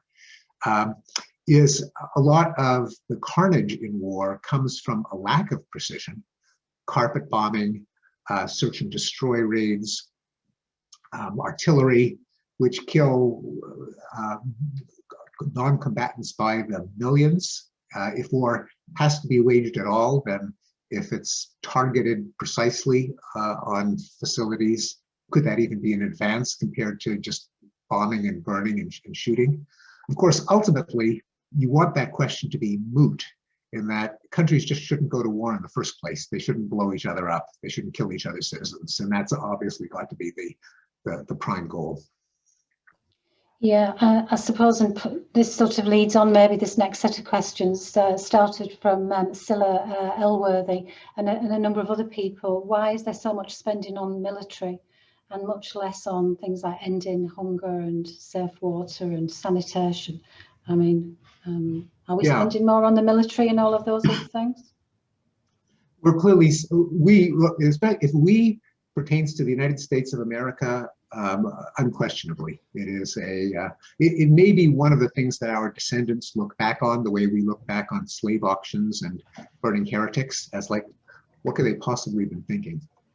And here again, it is, I think the arguments of John Mueller in his book, The Stupidity of War, and Charles Kenny had a book that came out last year called Close the Pentagon. I mean, he meant it as a somewhat whimsical, humorous title, but both of them point out that the actual threats to the United States, military threats to the United States of America, are pretty negligible. To pour the literally hundreds of billions of dollars into armaments, particularly nuclear weapons, is indeed a form of madness. Now, it's not true that the United States spends more on defense than on social transfers and social needs. So it's not as if we don't spend money on social services, but it is indeed a colossal waste, partly coming from the fact that it has taken a long time for it to sink in that war really is in decline, that the old idea that you always have to be prepared because sooner or later the Russians would send their tanks through Poland and into Czechoslovakia and Austria. That was never particularly likely in the 70s and 80s. The chances of it happening now are pretty indistinguishable from zero. To have these massive forces to prevent that is truly a waste of money. And that's the argument that connects the theme of today's lecture with the question, namely, if you had to worry that the Nazis were going to invade every day, then, well, yeah, you want to spend money to make sure that doesn't happen. But if that isn't, at least currently, a major threat, then you really are throwing money away. Yeah, and where does that fit? There's some questions around nuclear deterrence and the existence of these weapons potentially contributing to peace.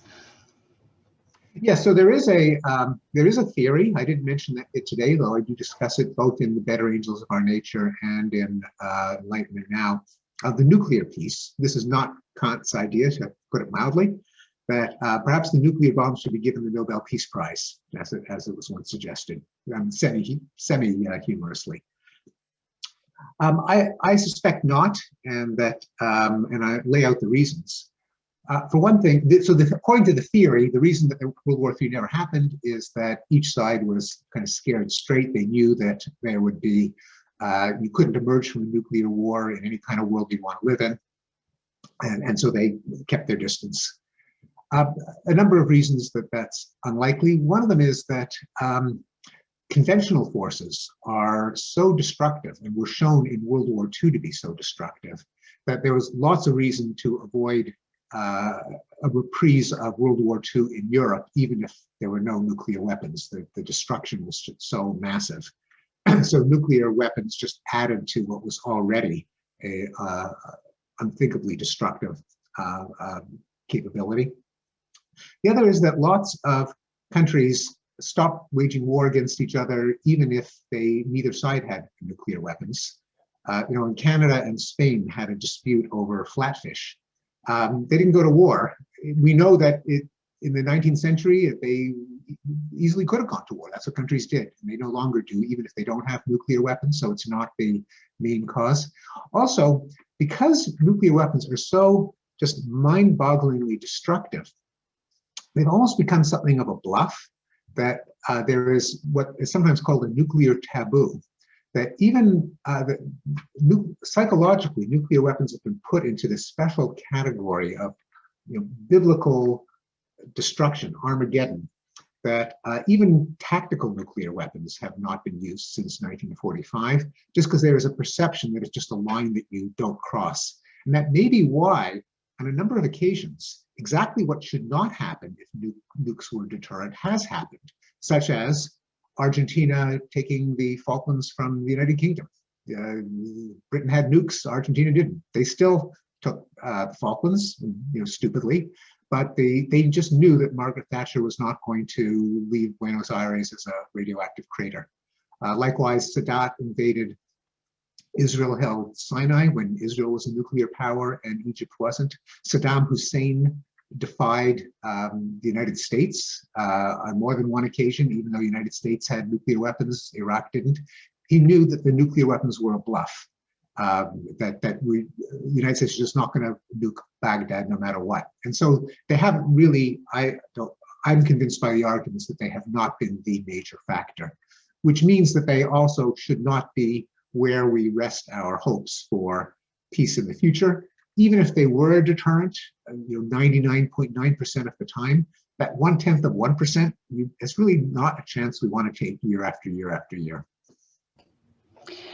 Thanks for that. So Julia Roberts is asking if you comment on something very specific, which is about the bombing of Iraq and the two devastating wars and the 60 years of war with Israel and Palestine. Well, let's see. I think there are very few people who would say that the Iraq War of 2003 was justifiable, especially in retrospect. That it wasn't so much the bombing, the actual 3-week American invasion killed some people, but the vast majority of people were killed in what was essentially a civil war in the years afterward. That was, I think, numerous failures, but one of them was to fail to appreciate that destroying a government, decapitating a country is just virtually never a good thing. It leads to chaos, it leads to internecine warfare, it leads to a power struggle. It's rarely if ever a good idea to impose regime change by force. Democracies rarely if ever grow up in the wake of a violent regime change. So it was a colossally stupid thing to do. But although that war itself was not the main cause, it was the Shia versus Sunni battles in the chaos and anarchy afterwards. For all the attention that that Israel and Palestine and Israel's neighbors have gotten, Egypt and Jordan and Syria, it actually has not been a major source of war deaths. Every death is a tragedy, but if you look at where lots of people get killed, there haven't been that many deaths from wars involving Israel. It is actually surprising that it absorbs that much of the world's attention. Syrian civil war, for example, has killed many multiples of people that have been killed in 75 years of shooting between Israel and its enemies, to say nothing of Congo, of Russians in Afghanistan, the aftermath of Iraq, and other truly horrendous wars. Wow, I'm conscious that we need to finish on time, and there's a lot of questions that we won't be able to answer. But there's a lot of things that people can continue to read, and lots of things that are on YouTube. You've been interviewed by so many people across the world that people can consume in different ways. But I am wondering whether there's a question from Neil McEwen who's asking, this could be the last question before we sum up, whether you are more or less optimistic today than when you were writing Better Angels. Yeah, so people often characterize Better Angels of Our Nature and Enlightenment Now as optimistic books, and I don't even really think of them or myself as optimistic so much as these are data that people are unaware of. It's just a question of being aware of some major developments that we don't appreciate because they're not news. If two countries don't go to war, it's not a headline. If war deaths keep creeping down year after year after year, there's never a Thursday in October in which it's the headline. And so what I see the purpose of these books as being is not so much look on the bright side. It's I didn't even know these things until I came across these graphs. We should just have a better grasp of reality. A lot of things have gotten better. Journalism has a number of systemic biases against them because good things take time. Bad things can happen quickly. There is, in addition, it has been documented that there's a negativity bias within journalism. So just that getting your picture of the world through journalism is bound to be distorted in certain ways. I tell people more Our World in Data, less Facebook newsfeed. In terms of, but just to answer the question, am I more, for a while, the rise of authoritarian populism of Donald Trump in the United States and of Orban and Putin and Erdogan was really a cause for worry, because they encapsulated the opposite. All those great Kantian things that pushed the world in a good direction, whatever they were the other way around. The fact that in the United States there has been pushback against authoritarian populism, the fact that that war deaths after worryingly rising have come back down, lead me to think that a lot of these trends could continue if we keep doing the right things. It doesn't happen by itself. So optimistic isn't quite the right word, maybe conditionally optimistic, kind of an if-then. If we try to solve problems, then yes, I think we can gradually succeed. But that's the if. Brilliant. We're going to turn to another one of our students now who's going to, it sounds like she's going to mark your work almost. It's a student perspective on the webinar. So Nodu, are you ready to give us your reflections? Yes, thank you so much. Thank you so much, Professor Pinker, for this stimulating lecture. I personally felt, and I'm still feeling greatly moved by this lecture, because I had hope in my heart before attending this lecture, but I've, in this little space of 2 hours or almost 2 hours, I have moved from hope to almost certainty, positivity that that violence will eventually reduce based on the data, based on the evidence that you have shown at lecture. Most times my name is Nodu Omadebo, and I'm a student of International Development Management from the PSID. I left my country to come and study here because a lot of violence is currently going on in my country. I come from Nigeria. And it is true that you have shown us evidence, data, that there's a decrease in violence. But it is difficult without this data, without knowledge of this data. It's easy to only believe what you know. A lot of us were born into a world that was better. And then we see violence increasing, like in my country, Nigeria. When I was born, it was a very peaceful environment. It was a peaceful society compared to what we have today.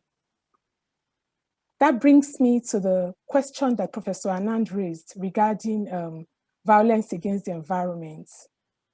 Climate change and its consequences has wreaked havoc in my country. It has increased the rate of violence. And every day we get reports of so much violence that we go to sleep and we wake up, depending on where you are, expecting a violent end or a violent crash somewhere, someday. So listening to you talk makes it clear to me that actually this is not new, and that actually there was a time when the situation was much worse. So the hope that I had as a human being, because hope springs eternal, that one day it will be better. Now that hope is replaced to a large extent by a conviction that with the right systems, with the right institutions, with the right action, that that peace will be restored and will make progress. There is just a second.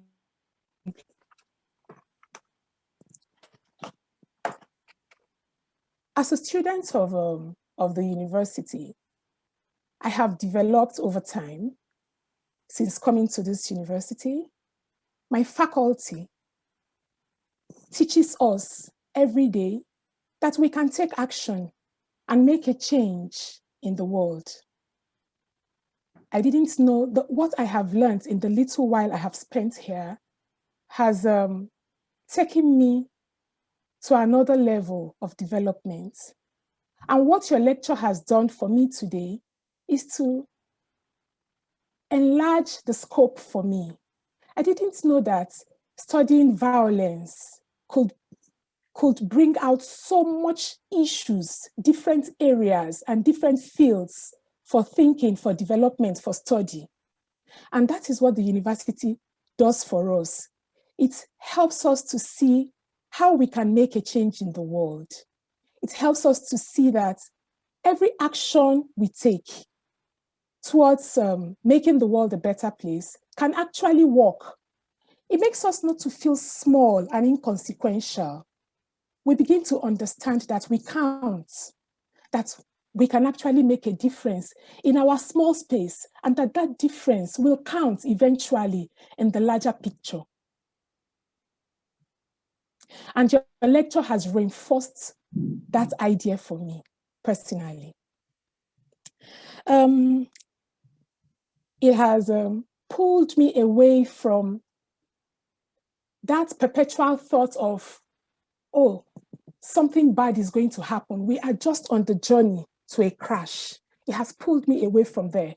But you should understand too that that picture, that idea, that feeling of doom did not just develop in my mind because of the way I am, no. This idea is also fed by the media. Every day in the media, we see so much violence, the reporting of violence, of things that will, when you're struggling to come out of the doom, the media practically pulls you, it depresses you. It pulls you back into all of that, you know? And then, of course, apart from the media, you have the personal experiences. For some of us, coming from a conflict and war-torn area, personal experiences. But then I am understanding now, with some form of conviction, that things will get better. And I thank you for that, Professor Pinker. I really do, from the bottom of my heart. As a student, I am beginning to see that the field, the scope for learning, for affecting the world, is something that can be discovered every day as long as we live. The impacts, our capacity to make the world a better place, is not a knowledge that you can capture in one moment. It is something that keeps developing. The issues that you have raised has opened my mind to more possibilities. And in terms of questions, there's a particular question about data, how to interpret data. On a lighter note, I want to say thank you, because I also struggle with interpreting graphs and all of that sometimes. I do struggle, unless it is in its simplest form. And then thank you for the tip. I noted that down, areas to go to that would help me understand better. Thank you, Thank you. So what I am taking away from this, I have a lot of things that I'm taking away from this lecture as a student. But most importantly, I have come to realize that complacency is not acceptable. Accepting things the way they are is not acceptable. I cannot just feel safe in the little world or in my space and just accept it. I can actually make a change. And as an international development student, we will definitely, most of us as students will get the opportunity to influence policies in our different countries, wherever we find ourselves. We'll have the opportunity to influence policies, make contributions to policies. And with this sort of lecture, this information, the lessons we have learned today, definitely it will influence our inputs in whatever we do. Thank you so much, Professor Pinker. Thank you, Professor Anand. And thank you, our able and beautiful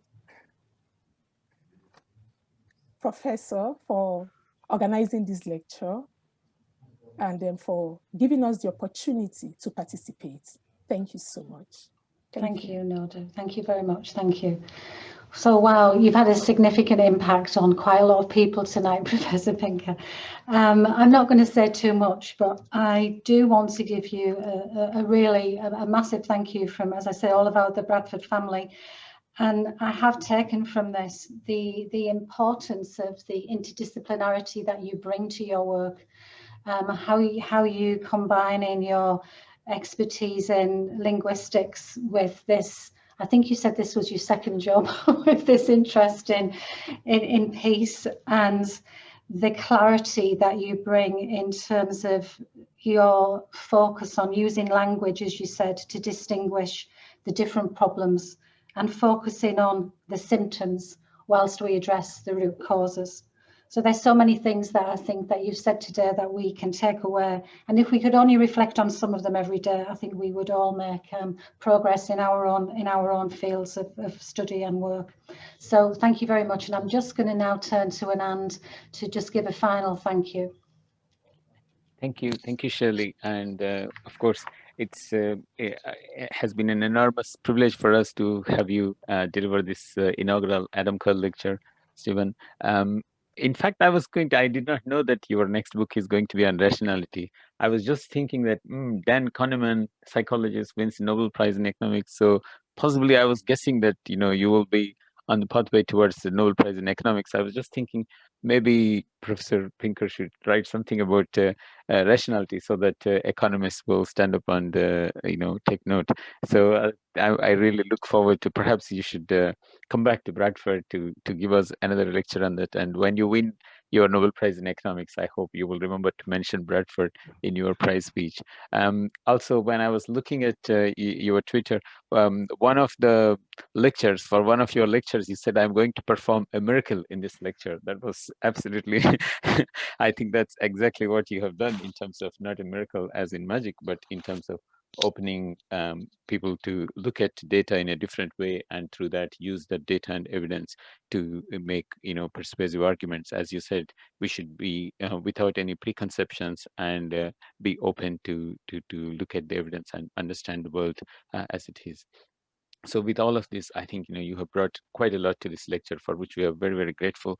I think the Adam Curle lecture series is well and truly launched by this very powerful lecture. For that, we are grateful. I'm also very grateful to our Vice Chancellor Shirley for kindly chairing this so effectively, and also inspiring our students and staff as well, in terms of working together collectively. And I think Shirley has mentioned about the values of our university, and this idea of social inclusion being a very, very important part of the university. And I think this lecture fits very well with that part of our university's agenda.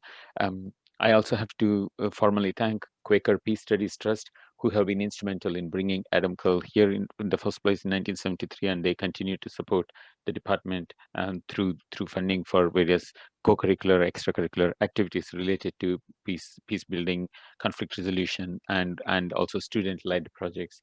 And in fact, over 200 members who participated today, or who registered for today's lecture, are from the wider Quaker network. So we really appreciate that. Number of our colleagues, and both within the department, in our faculty, and also the events team, Anna, Laura, Maria, they have been phenomenally helpful there's a lot of background work for a lecture of this kind to take place, especially during this time when we are in lockdown and we cannot move out of our rooms. I think thanks to the technology, we were able to have this, and for their help, we are very, very grateful.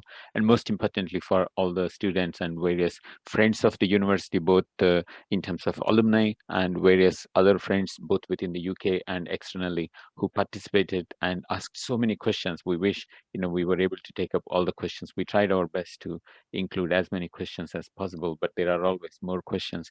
And both the books are absolutely, worth reading. So I will mention that.